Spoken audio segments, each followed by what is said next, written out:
अनधिकृत बार सरकारने तोडले पाहिजेत। मनसेला तोडफोड करण्याची गरजच पडणार नाही। सरकार डान्स बार चालवते असा दावा संदीप देशपांडेंनी केलाय। अनधिकृत डान्स बारवर कारवाई केली जाईल। कायदा हातात घेणं योग्य नाही। कायदा तोडणाऱ्यांवर कारवाई करू असं गृहराज्यमंत्री पंकज भोयर यांनी मनसैनिकांना स्पष्ट इशारा दिलाय।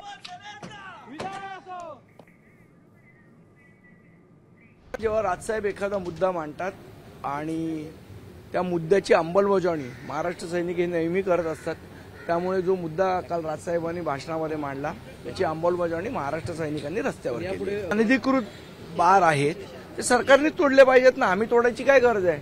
मग सरकार तिथे बसून करतंय काय का सरकारच डान्स बार चालवतोय? हा महत्त्वाचा विषय आहे। कुठेही अवैधपणे या पद्धतीने डान्स बार किंवा इतर कुठली गोष्ट चालू असेल तर ती खपवून घेतल्या जाणार नाही, परंतु या पद्धतीने कायदा हातात घेऊन त्याच्यावर कार्यवाही करणं हे देखील योग्य नाही। अशा पद्धतीचं जर का काही अवैधपणे सुरू असेल तर त्याचं तक्रार शासनाकडे द्यावी, प्रशासनाकडे द्यावी। शासन निश्चितपणे त्याच्यावर कारवाई करेल।